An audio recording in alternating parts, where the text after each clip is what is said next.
So good afternoon once again. I'm opening the file that I shared with you, the multiple linear regression -1. It's an RMD file and the wage file. As I said, what we did a while ago was to create a project, our project. We named it multiple linear regression, okay? And it's stored in this directory, okay? So, and then in this project, we saved in this project two files, this RMD file and this wage file. So you can easily access this. And there's an advantage of doing this because if perchance something happens, power failure, or your laptop or computer conks out, then automatically whatever you're working on gets saved.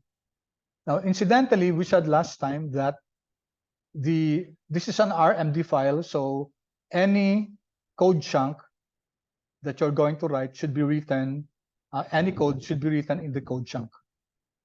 Okay, and the code chunk looks like, I think it starts here. Okay, the first ones are empty, this one. So this is your code chunk, and it's always intuitive, it's always instructive to name your code chunk. Here, I'm not naming it in the interest of time. I leave you, class, to exercise that good practice to give names to your code chunks, right? And you can see here the outline. I don't think I discussed this already with you. Okay, the outline is supposed to, for example, this one. So this one, yeah, I think I discussed this with you, right? The hashtags here pertain to level of headings. If this is one hashtag, then that means that that's the main heading.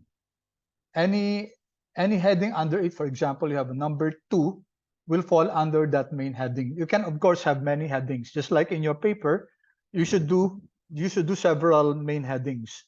Okay, one hashtag. So you should have many one hashtags which refer to your main outline. Okay, and incidentally, class, let me check. I hope you have already keyed in your names, your groups.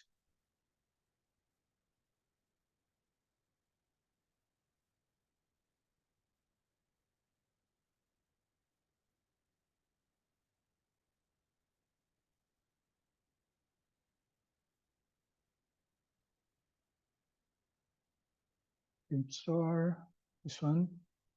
Let me check if you have already keyed in your deadline for identifying your groupings will be by tomorrow. Should be able to have done that. So here, case 1, review of related literature. I don't see any grouping yet. No? Kindly put your names here already. Okay. Just copy the names here in the list. Wala pa naglalagay. Oh. Nalagay ko na to eh. Name 1, name 2, and then please write your topic title. Okay, deadline nito is tomorrow. I'll post also by tomorrow the outline, but I think you already know it. Okay, any questions, class, about this?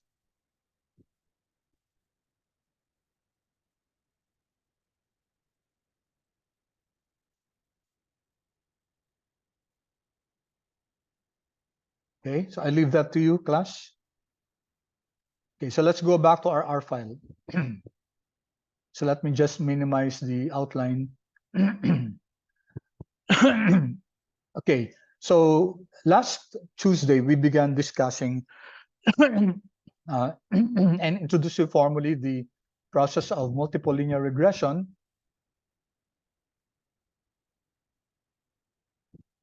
And we said that,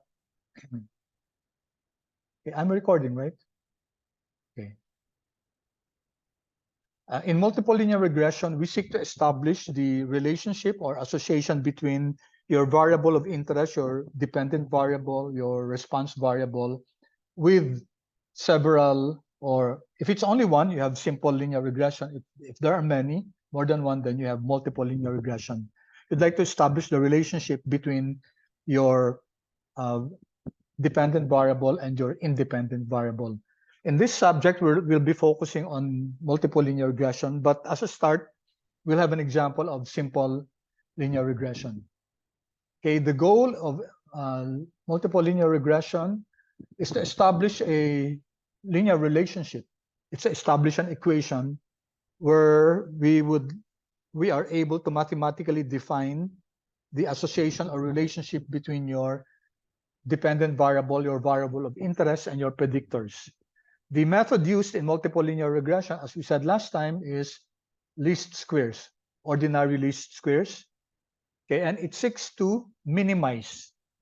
It seeks to minimize the square of your deviations, the square of your residuals. Okay, so we discussed this last time. This is the equation. This is your dependent variable, and it's defined by a certain constant, beta null, plus beta 1, which is the intercept, which is the coefficient or the slope, and this is the marginal contribution of x1 to any change in, this is the marginal contribution of x1 to y sub 1, yi. Okay, so we have here several predictors, several covariates, and then since your y sub I may or may not be equal to your model, to your predicted value, then in order to equate your predicted value to your actual value, you have to add this error term. Okay, so that means that if your actual value was 50, and then your predicted value was 49, then to maintain equality, this is 50, this is 49, you have to add 1.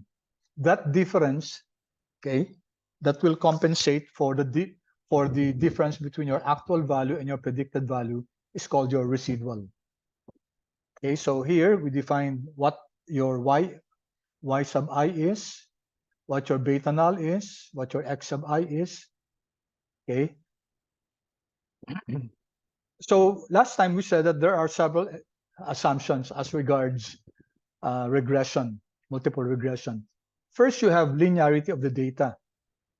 Okay, what we're saying here is that the relationship between your dependent variable and your independent variable should be linear in nature. Okay, it doesn't make sense if, for example, we plot our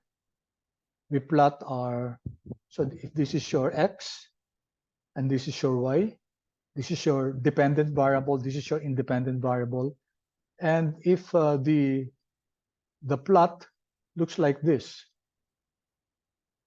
okay, it looks like quadratic, so it doesn't make sense to establish a relationship where y is equal to a certain constant plus b1 times x.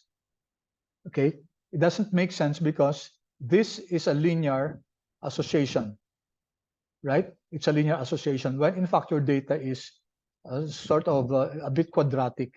Okay, so that's what this number 1 means, linearity of the data. Okay, otherwise, if the relationship between your y and x, okay, is just like this,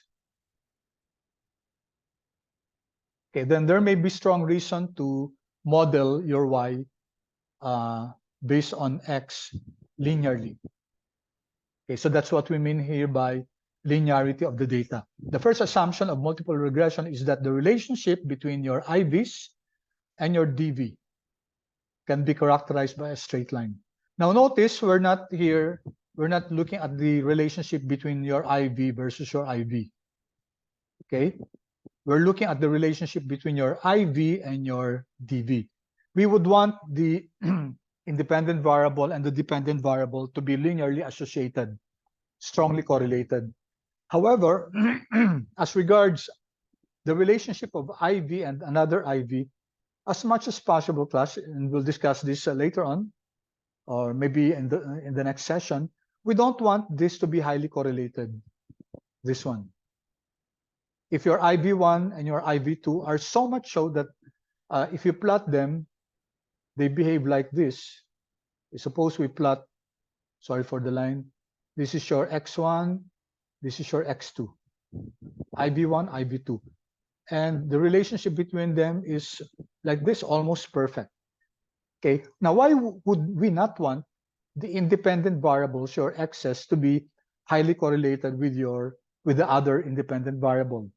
The reason for that is that the model might find it difficult to determine what amount of your y is being explained by IB1 and what amount is being explained by IB2, because they are competing in explaining your dependent variable. So much so that it might be very difficult to disentangle, to split, no? Anong portion ng variability ni y is being explained by independent variable 1? What proportion of the variability of y is being explained by your independent variable 2? Okay, so this might lead to what we call multicollinearity, and we don't want that. So please remember that we would want your i's, your IV and your DV to be highly correlated, but we don't want your IVs to be correlated with your IVs or your X with X. Okay, we don't want that. Okay, is that clear, class? Your chat is appreciated.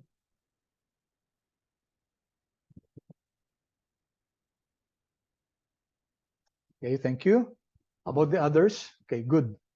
Good. Thank you so much for your participation. I appreciate that. Okay, I hope everybody will participate by even just by giving their comments, even answering yes or no. That will tell me that you're still there and that you're understanding the lesson. Okay, so let me just clear this drawing and close this. Okay, another assumption of classical linear regression is that of linearity of parameters. So I think I discussed this last time. And what do we mean by linearity of parameters? Okay, by linearity of parameters, we take it to mean that when we model our y, say beta 1 x1 plus beta 2 x2 plus a certain error term, okay, when we establish our model, these are your parameters, okay? And we don't want that the parameters should be nonlinear. What do we mean by nonlinear? Beta 1 squared, that's not linear. Beta 1 cubed, or square root of beta 1, or log of beta 1, okay? Or 1 over beta 1. So these expressions lead to your parameters not being linear, okay? So we don't want that because it will make the solution to be very difficult. Okay, however, there's a caveat here. It does not require the model to be linear in the variables. What do we mean by that? X1 here can be squared, no problem. X2 can be square root of x2. We might have another x3. It can be the log of x3, or x4 can be 1 over x4. No problem with this. Even if the variables are not linear, okay, we don't have any problem with that. But we'll have a problem. We do not express your parameters or coefficients as nonlinear. Okay, in order for the ordinary least squares to work, there has to be the model has to be linear in parameters. So that's what we're saying. The parameters are your betas. If the true relationship between x1 and y is nonlinear, it is not possible to estimate the coefficient beta 1 in any meaningful way. Okay, if the true relationship between x1 and y is nonlinear, it is not possible to estimate the coefficient beta in any meaningful way. I'm referring to the if your y and your x do not have any linear relationships. Okay, equation 1 shows an empirical model in which, okay, so this one we discussed this class last time. This is how you write. This is called LaTeX, LaTeX. So you can see here that you can write even very difficult mathematical expressions in LaTeX. Of course, there's a learning curve in learning it, but once you get the hang of it, class, you'll feel more empowered to write expressions, to write equations in LaTeX using mathematical for mathematical expressions. And in finance, we have that. Okay, so you can see here that your beta 1 is squared. Okay, so this is not linear in parameters. Okay. Then, as I said last time, that so let me go over this. The classical linear regression model requires the model to be linear in parameters. Okay, OLS is not able to estimate this one. Okay, so this one, OLS will not be able to estimate that. Okay, it will not be able to find the minimum squared residuals in any meaningful way. At least the betas. Assumption 2 does not require the model to be linear in variables. Hence, you have this. So we have this class. You can square your x. You can log your x. You can, this is ordinary. Okay? So it doesn't matter, class. For as long as your parameters are linear. And then we discussed this also, the homogeneity of residuals variance. Okay, we call this constant variance or homoscedastic error distribution. Okay. Now, if the error terms are not homoscedastic, which means not constant variance. So let's plot that. So if you plotted, for example, your residuals, let's call this our residuals. You plotted it, for example, with the predicted value. Okay, and then the behavior of your residuals is like this. Okay, so you notice that across the value of your predicted values, okay, the variance of your residuals is constant. Okay, it's not increasing across the predictors or decreasing. Unlike if you have this fanning out, okay, so you have this plot and you have your residuals, okay, maybe across higher predicted values, your residuals are increasing. So that means that it's not constant. So here, your variance has this height, but here, it has this height. So no constant variance, therefore this is heteroscedastic. Constant variance, this is a homoscedastic distribution of your residuals. Okay, the assumption in classical linear regression model is that the residual should be homoscedastic or constant. Why is this so? So for example, you have this. Let's suppose that your residuals and your predicted values behaves like this. Okay, take a look at this, class. So medyo may parabolic siya, no? Okay, so what does this mean? Your model is not able to capture this behavior. Okay, so most likely, baka ang ginamit nating model is just linear, when in fact, this tells us that the distribution, the relationship between your y and x is more quadratic, no?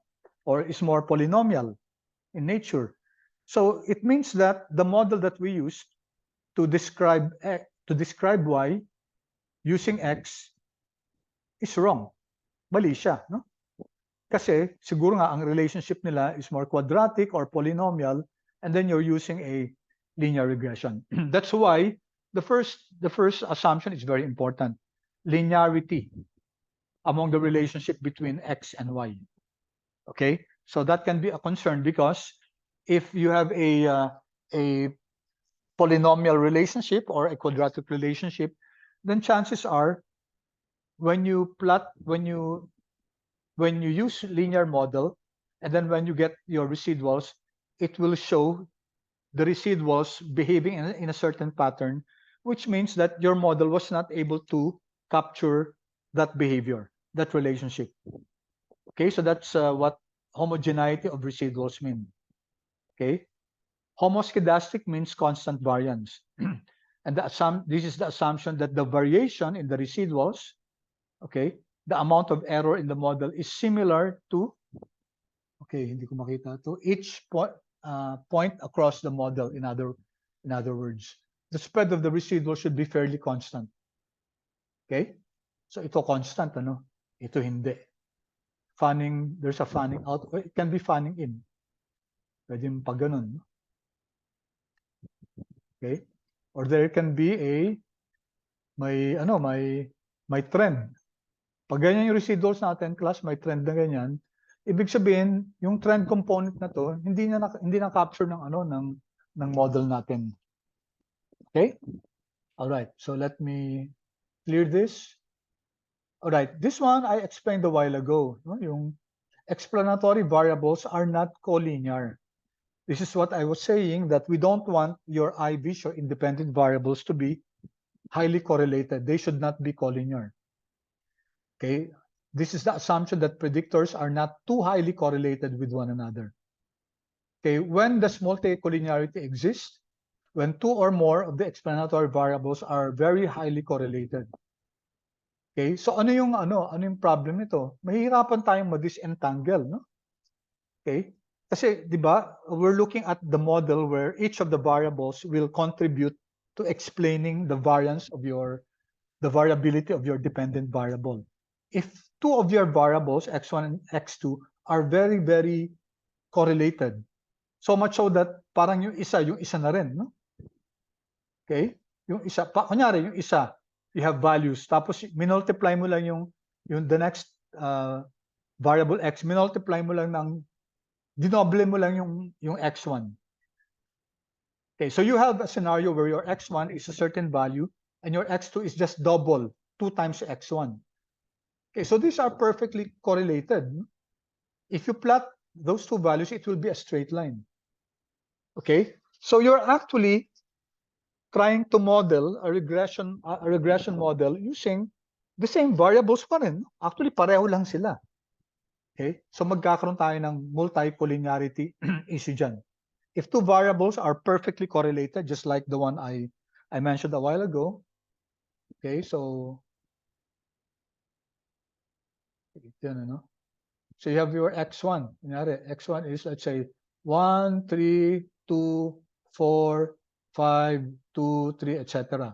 And then your x2 is just a function of x1 times 2, 2, 6, 4, 8, 10, 4, 6. So minultiply mo lang siya, di ba? If you plot this class, ganito yan, straight line yan. Okay? So they're perfectly correlated. Okay, so hindi pa pwedeng gamitin natin, you either choose one. Hindi natin pwedeng gamitin yung parehong yan. Okay? Kasi magkakaroon tayo ng multi-collinearity issues. We'll discuss this more when we go to the diagnostics. Okay, we will explain what a VIF means, no? Variance inflation factor, when it comes to multi-collinearity. Okay, I said the issue here is the difficulty to disentangle. So sino ba talaga ang nag-explain kay Y? Kasi pareho lang sila eh. Okay? And why will you use both if they're actually explaining the same thing with your dependent variable? Okay, remember yung parsimony din, di ba? Parsimonious model. So there's no need to include at least one of them kasi pareho lang naman sila. Okay? All right. So next. Okay, independence of the residual error terms. We'll discuss this again when we go to diagnostics. We do not want the residual error terms to be correlated. We don't want them to be what we call autocorrelated to each other. Okay, this more happens with respect to let's say time series data. So itong problema na to, mas apparent siya sa time series data. Okay? Bakit? Kasi yung mga points natin, they follow a logical pattern. They follow a logical order. No? Kunyari, ang data natin, December 1, 12/1, 2022, tapos December 2, 2022, down the line. No? It's impossible to jumble the order of this data. Talagang sinusunod nila yung data na yan. If it's cross-sectional, for example, cross-sectional. So for example, you're taking a look at the different country, ASEAN, no? Indonesia, Philippines, Malaysia, Thailand, etc. Okay? So kunyari yung model ng Indonesia may residual. Yung model ni Philippines may residual din. May kanya-kanya silang residual. Now, yung concept ng independence of the residual error terms, it's based on the order of the residuals. No? Sa cross-sectional naman, it doesn't matter kung si Thailand, inuna ko. So Thailand muna, tapos Malaysia, tapos Indonesia, tapos Philippines and dito. Yan. So now, the positioning of the residuals are different now. And it doesn't matter because for a cross-sectional data, there is no order of the data. Okay, walang logical sequencing unlike yung time series.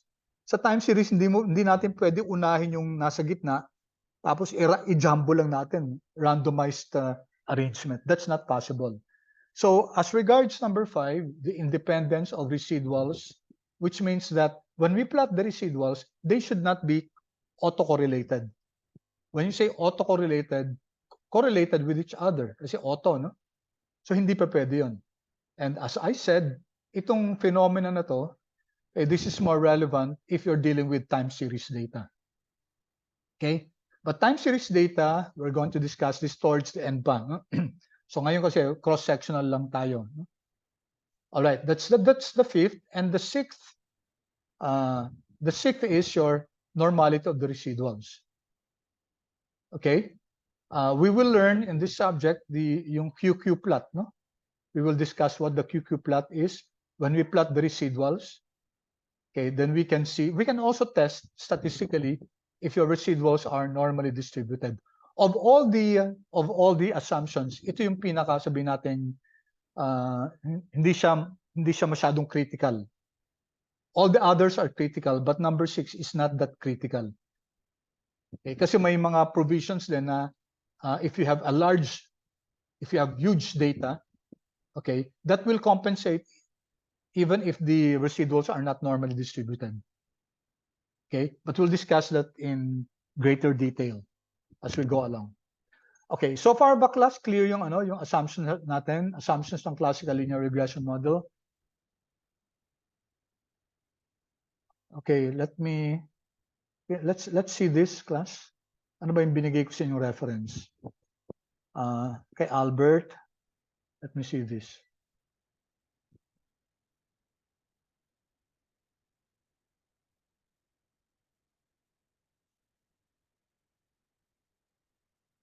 Okay, key assumptions of OLS.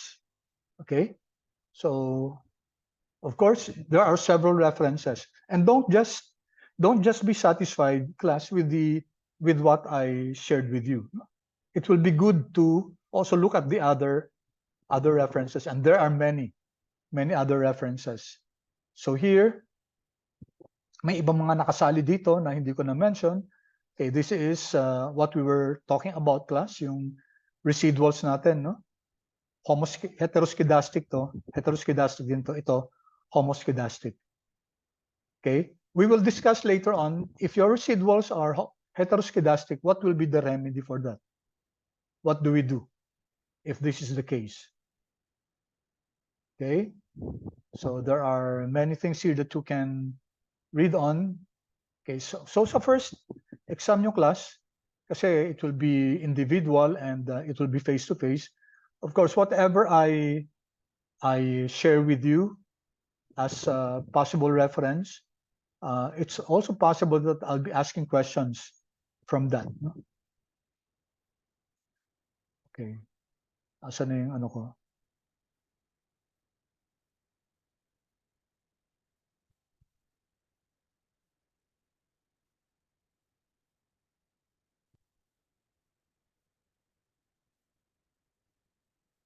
Okay.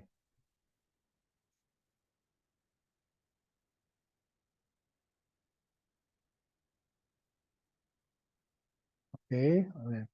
Okay. Let me pause for a while, class. So far, clear ba tayo dun sa assumptions? Kindly chat naman please kung clear.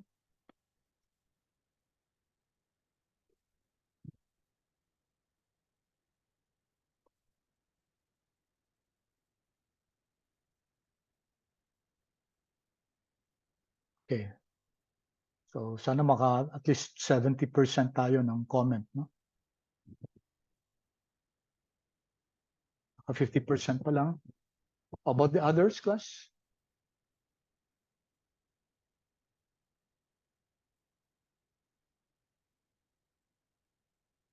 %, mga 30. Let's wait for the others to comment if so far clear sa kanila yung discussion natin. Okay. Okay, thank you. Thank you, class. Okay, so there are some discussions here that I included. So first here we define the residual, the error term. Because we have data, you have your observed data, this is your actual data. And then since you're going to create a model, a linear regression model, so we have here now, whatever the actual data is, your observed value minus your predicted value, that will generate your error term, your residual. And since if you have 100 observations, so that means you have 100 observed values, and you also have 100 predicted values. So therefore, you'll also have 100 residuals, 100 error terms. Okay. All right. Now, just take a look at this, class. Na-doble ata ito. Okay. Anong difference nito? Text. Okay. Ito lang, class, yung paggamit ng slash text. No? Notice here that when you use slash text and then open and close curly brackets and then the term, you notice that ito, class, ito, text siya, no? Sorry, ito, no? Text, observed, ito yon, no? Unlike this one, observed, kaya hindi ko linagyan ng text, notice that, observed, tama, observed, it's like a variable, no? Of an equation. Okay, so that's a difference. Ito kasi text, observed, ito yon.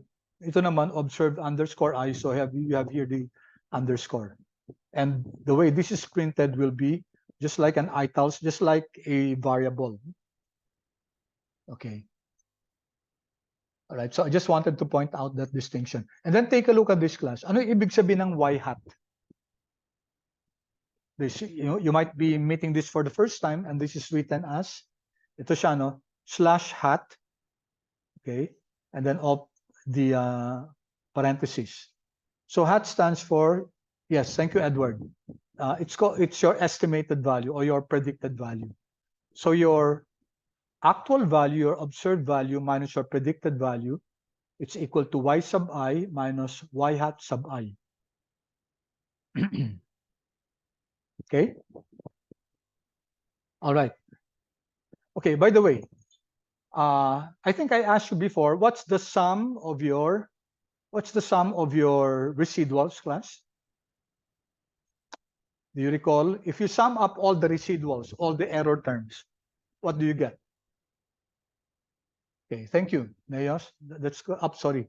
And the answer is 0, no? Sorry, thank you, Sergio. But Neo, it's 0. If you sum up all the residuals, you get a value equal to 0.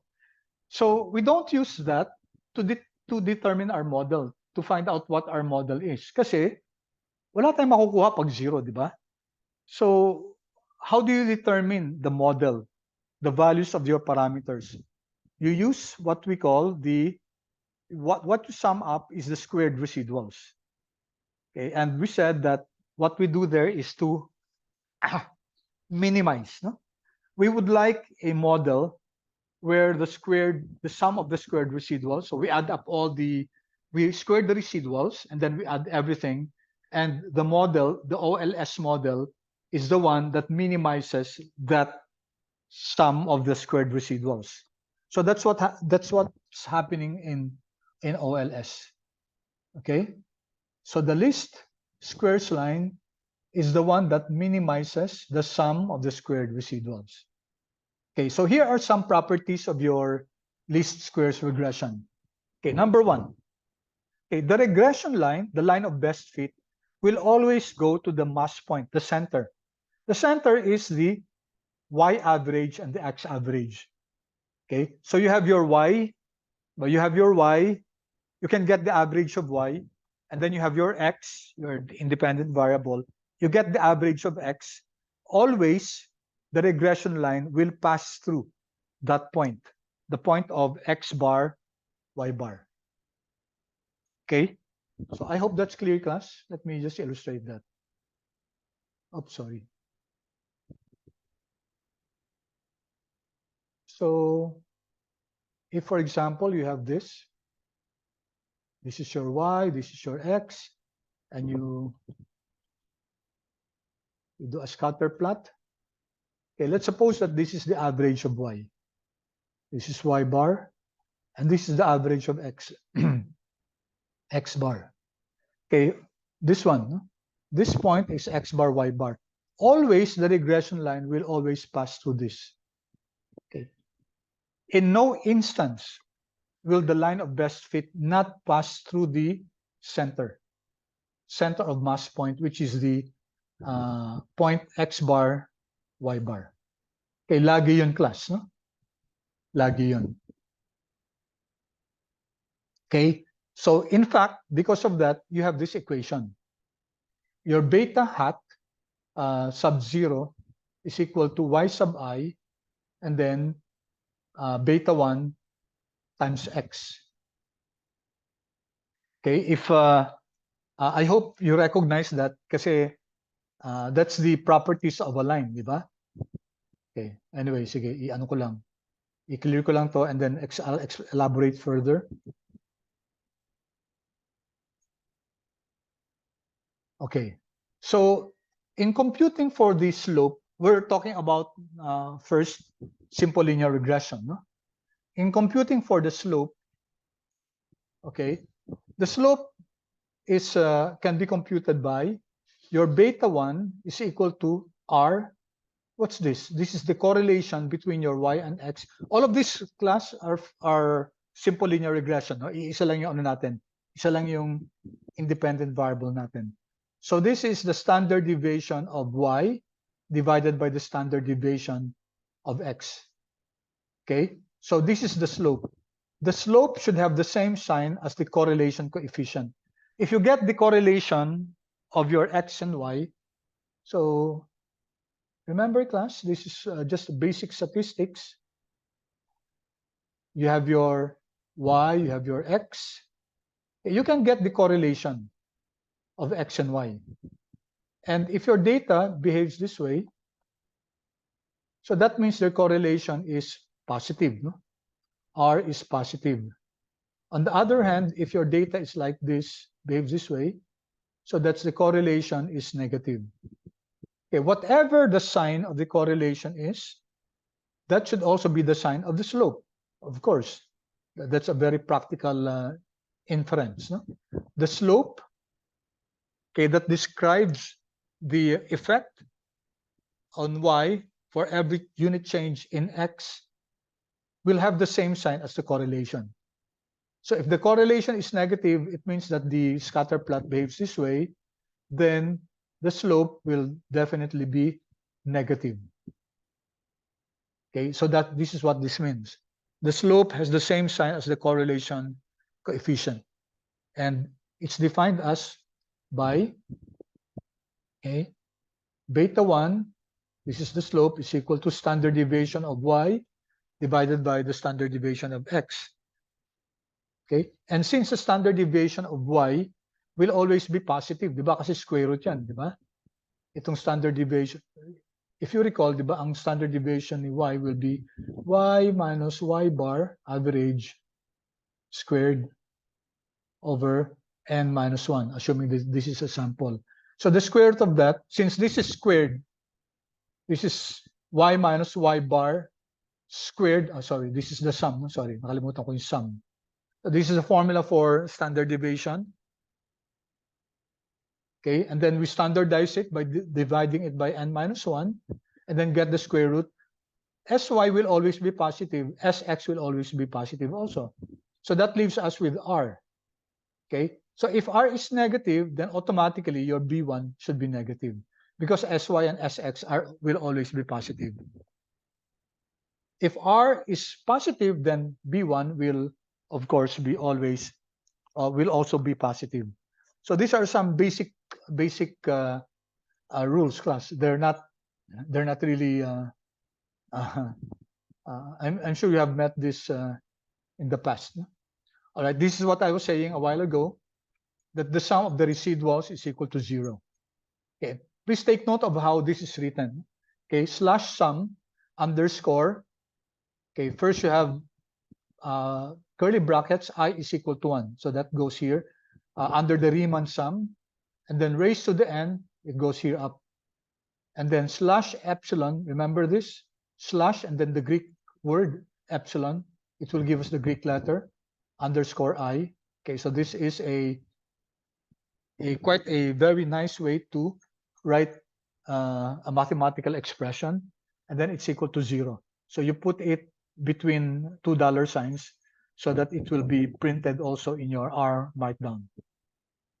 All right. Okay, here. Okay, we can start with this one. Now, let's start with the formal discussion of our multiple linear regression. As I said, we'll start first discussing a simple linear regression. Okay, we're going to use the packages Psych, HMISC, Broom. These are packages that we can use for descriptive statistics. Okay, and then tidyverse also, pastex. These are packages that's used for SchemR, also for presentation. Okay, this is for stepwise regression, OLSRR. This is for plotting, GGAlly, GG45, and stargazing is also for generating tables. So we have these packages, and we would like to install them. Okay. How can I install them without going through the how can I load them without having to go through the installed packages?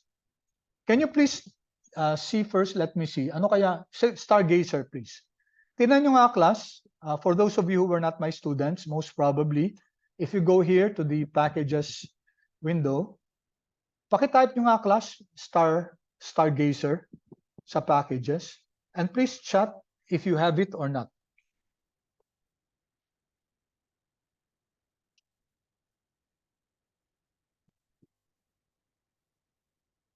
Pakichat if you have the Stargazer.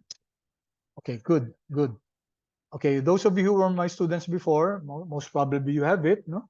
But those of you who were not my students, wala pa kayong Stargazer dito. And from what you know, class, di ba, paano natin maloload yung Stargazer? We are able to load Stargazer by first installing that package and then requiring it, di ba? Pag install, papasok na dito yon sa library natin. And then para magamit natin, we will use library. Okay, for this one, let's learn how to load those packages. Tingnan natin, class, kung lalabas dito yon, no? Kung lalabas yung Stargazer nyo, especially those who told me that wala pa silang Stargazer dito. Let's see if even without installing the package, we will be able to install it. So right now, ang gawin muna natin, mag-install tayo ng isang package, yung Pacman. No? So let's do it differently kasi dati, linalagay lang natin dito, install that packages. No? What's another way to load your Pacman?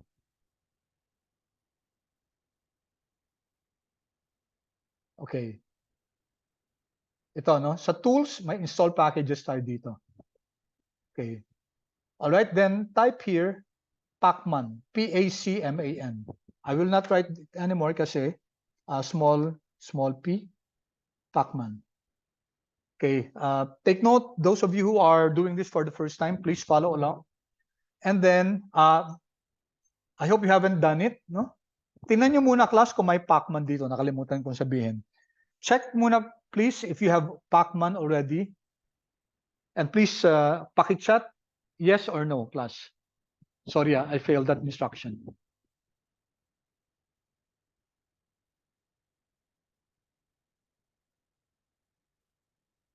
Meron na ba kayong pacman? Okay, I'm only getting one response. No? Okay, good. Thank you. Thank you. Yan. Kasi hindi pa rin natin naloload yan eh. Okay, instead of using install.packages, kindly go to tools and then the first one there is, diba, yung unang item dyan, tools, install packages. There, and you type pacman please, and then install.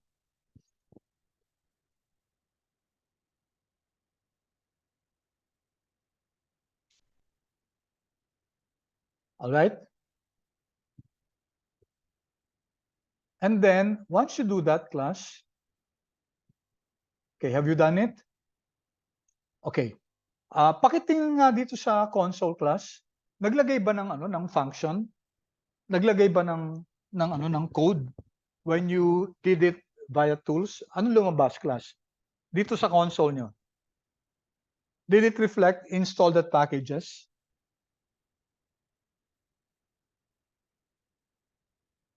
Okay, thank you. Yeah, good. Because pareho lang yon, no? Either you type install.packages, whether here in your script window or in your console or here, tools install packages. Okay, they're all equivalent. So when you install packages here to the tools tab, then it's just like writing here. It's just like writing install.packages. Okay, so good. Okay, now that we have installed the packages, paki-check nga. Kindly check if you have now. Type nyo pacman dito.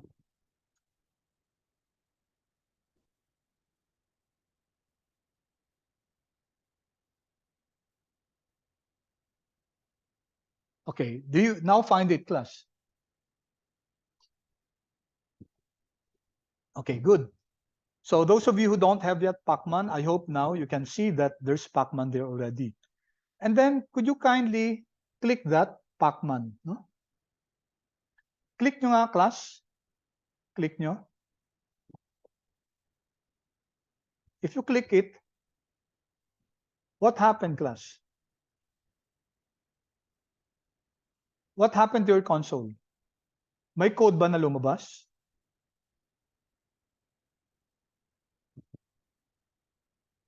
What was the code? What was equivalent to that? Ano equivalent niya? Ano equivalent nun? Yung clinic natin yung yung pacman dun sa packages. What we did was, diba, ito yung pacman, tapos clinic natin siya. Ano nangyari? Diba may lumabas sa console? Ano lumabas sa console? Correct, library, no? So pareho lang yon, no? So either you type library pacman or you find the package here and then you click it. It's just the same. So we're looking here at several ways to do a particular function, a particular task. No? Okay, so let's now go here. Okay, now many of this, yung psych, yung HMISC, yung broom, yung tidyverse na load na yata natin dati. No? Yung pastex hindi pa, no? So can we now load this? Okay, install at saka i-library natin siya at the same time. Okay, so without doing the install and then the library, yes, we can do that. We can use, so dun sa pacman, merong function dyan na p, okay, p underscore, ba't hindi nag-intelligence to? Dapat may intelligence to. P underscore, ayaw Okay, anyway, ayan yan. Saka, late na lumabas. Okay, p underscore load class. So we're going to use this function of coming from pacman. Okay, So tinangan muna natin kung ano ba yung ginagawa ng i-clean ko na muna to. Let's try to see what this function does, p_load.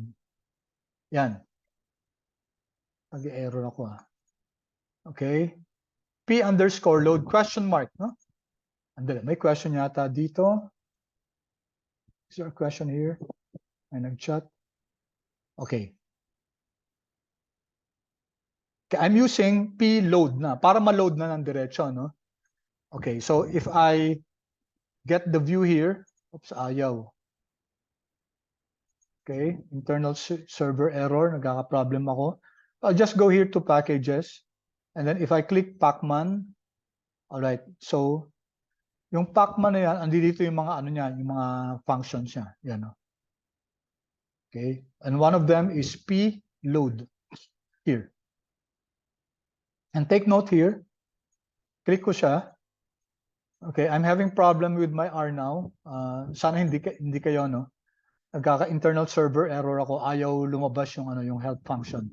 But you can check that class, yung p_load na yan. So what we're going to do is, ilo-load natin yung mga packages na yan na hindi pa natin load, no? Okay? So we can just copy this. Let's copy this. Psych hanggang Stargazer. Control C. Oops. Copy natin. Control C and then Control V. Okay, you don't have to put quotes there. Okay, so this is a very easy way. Instead of loading this packages one by one, pero merong code naman na ano na pwedeng i-install siya isa-isa, no? Okay, take note class Malamang wala pa kayong ano, no? Wala pa kayong check nyo muna kung may OLSRR kayo para maano natin, masigurado natin. Stargazer to, sorry. Kindly check if you have the OLSRR package. Kahit yun lang tingnan natin, no? For those of you who are my students before, malamang meron na kayo niyan. But if not, then good. Check nyo sa packages OLSRR. So sige nga class, paki-chat kung if you have that. Of course, sa akin meron na to, no? Yan, OLSRR. There, I have it. Okay, so I have here some chats. I have it, meron na po. So yung iba don't have it, okay? All right, so yung meron na, well, hindi magiging ano sa inyo, no? Yung sa mga none, okay, I'd like you to see what happens.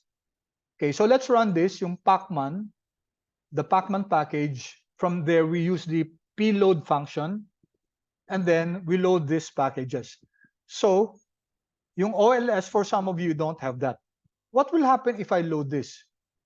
Pwede ba yun? Di ba sabi natin before na kailangan i-install muna, saka ilo-load. Kasi hindi siya mag-i-install, hindi siya mag-load kung hindi pa naka-install eh. So why don't you try this class? Sige, run natin to. No? Control Enter. I-run natin. Okay, and then please check if, for those of you who don't have the OLSRR, please check what happens. Okay, in my case, kanina hindi ko pa chine-check, hindi ko pa lino-load si OLSRR. But after running this, nag-load na siya. In your case, for those of you who don't have OLSRR, what will happen is that you will have that package OLSRR, tas naka-check na siya. So ibig sabihin, automatically na-install na rin yan. No? Paki-confirm. Those of you who didn't have OLSRR and then you run this, okay, kindly confirm if you now have OLSRR in your package, and then it's also checked, no? Na naka-check na rin siya. Ibig sabihin, ready for use na yan. We can now access the functions. Of course, pag sinarado ulit natin yung R, and then magbubuksan ulit natin yan, ilo-load ulit natin yan, no? Library or just click it here. Okay, good. Good. That's good. So we learned another way, class 2, install and load packages at the same time. So that's using the pacman package. All right. Okay. So now we're going to import our wage data. So dito sa files natin, check kung ando dun yung wage data. And the advantage of this is that when you load a data to your R, Usually, ang gagawin mo dyan, kailangan aalamin mo, you have to know where the location of that data is. If it's located in another folder, not in the R project folder, then you will have to determine the file location. Tapos ilalagay mo sa function mo yon, sa code mo. So it's very convenient, class, just to put your data inside your project. Kita nyo, ayan, no, yung wage data set ko. So that the, the function becomes very easy. O sige, we're now going to create an object. Take note, initially, diba sa environment natin, environment is empty. Ibig sabihin, walang mga data sets na naka-load sa atin ngayon, no? In this current R markdown, in our R markdown here. So let's create an object. Let's name it wage. Okay, if you know, class, di ba, ang object sa R, kailangan binibigyan ng pangalan yon, no? So wage, we'll give it a name wage. And then we can make use of the function from read R, read underscore CSV. Okay, error talaga yung ano ko. Okay, read underscore CSV. Okay. Okay, ito, no? Read underscore CSV, this one. So this is from your read R. And you can learn the syntax to follow if you're using this function. Okay, so read underscore CSV, ilalagay natin yung file name. The file name is this one, and put it in quotes. Wage underscore, kasama yung file extension, underscore CSV. Take note, I'm not anymore writing kung saan galing siya, no?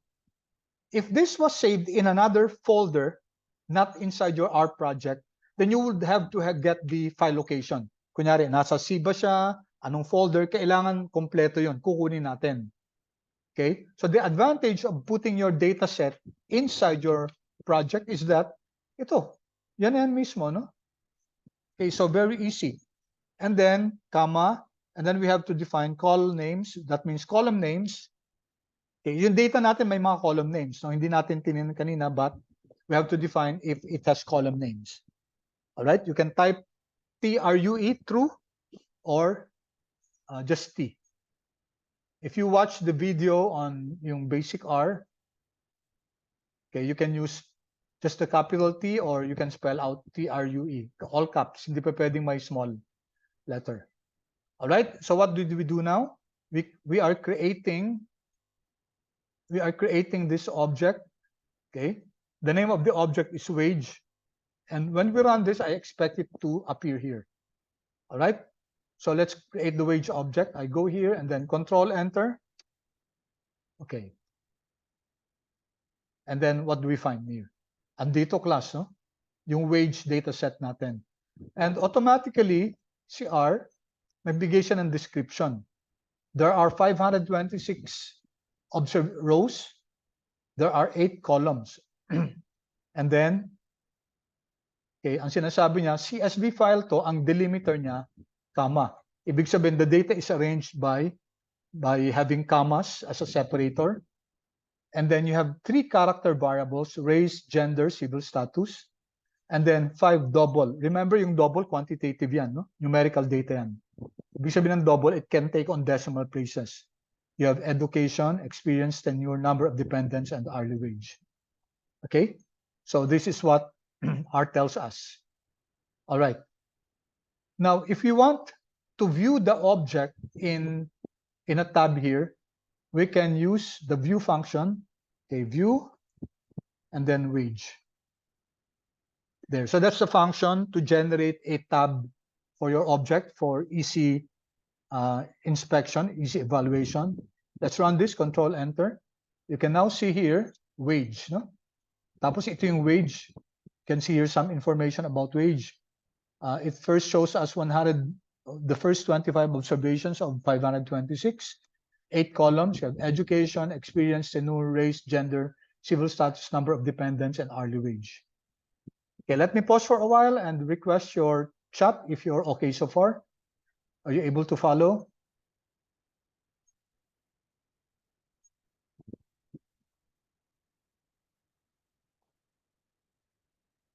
Okay, good.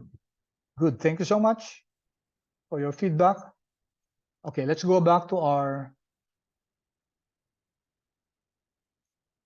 Okay, let's go back to our code. All right.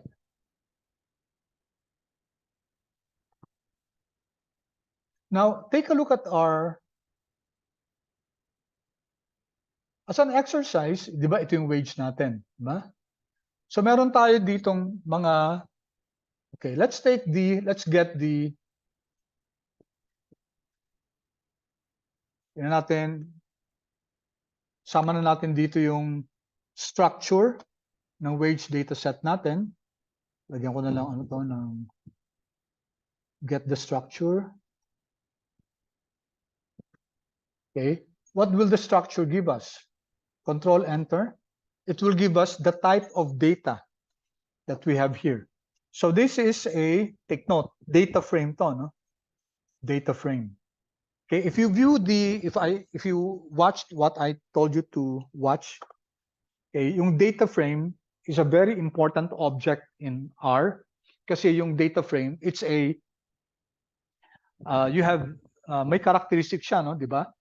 Each line, each row is an observation. Each column has its name, okay? All right, and there are the same number of rows for all the columns. So these are just some of the basic characteristics of your data frame. And it's very important to learn about that kasi may mga functions tayo na hindi mag-run kung hindi data frame. All right, so we can see here, diba?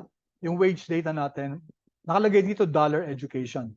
The $education here means that this is a variable under the object wage. Yan. Diba? Andito yung ano natin, yung object natin na wage. Ito, diba? Anong laman ng wage na yan? Ang laman yan, ito. Diba? Education, experience. So these are your variables. These are your columns. And to access this, to access education, dapat wage, $education. It means that ang nare-recognize kasi na object ni R, si wage. Si education, hindi niya nare-recognize yan. No? Kasi ang nakalist lang dito, si wage. So if ever you're going to access education, kailangan isusulat mo si wage and then $education. Then R will understand, so you're referring to a variable called education under the wage dataset. Kaya nga may mga dollar sign yan. Ibig sabihin yan, if you want to access those variables, you will have to go through the main, the object itself, which is wage. Okay, so define dito, numerical to, numerical, and then some are characters. Okay, so ang next, ang sinasabi natin dito, okay, let's first get the ano. Okay, sige. So ang sabi sa atin dito, ano pinapagawa? Okay, i-close ko na muna to. Okay, sabi dito, create. Okay. Before that, sige, lagyan natin ng ano. Determine type of object. Anong klaseng object ba si wage? How can you do that? How can you determine that? You can use the class function. Class and then wage. Okay? So this function will tell us what type of data is wage. So if I control enter, ayan, di ba? Sabi natin, it's a special table data frame. Okay, or a data frame. So data frame siya. Okay, and also there's another function called, sama na natin, summary. So what happens if we, bilis ang oras if we write summary, no? Summary ng wage. All right, control enter. Okay, so take note, yung summary function will give us the 6 number summaries if it's a numerical variable. So say education numerical siya. So it will give us the minimum value, the maximum value, the first quartile, the second quartile, the third quartile, plus the mean. Okay, ganun din sa experience, si tenure, since these are numerical variables. However, yung mga categorical variables natin, yung mga characters, tulad ni race. Okay, kasi tingnan natin si race, di ba? Si race, if I go here, white, non-white lang yan, no?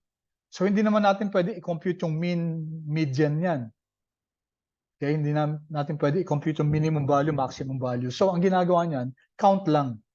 So there are 526 responses sa race, lahat sila character. Ganon din kay gender at saka kay civil status. Also for number of dependents at saka kay hourly wage. All right? Any questions so far, class? Any questions so far? Paki-chat nga please kung clear so far yung discussion natin.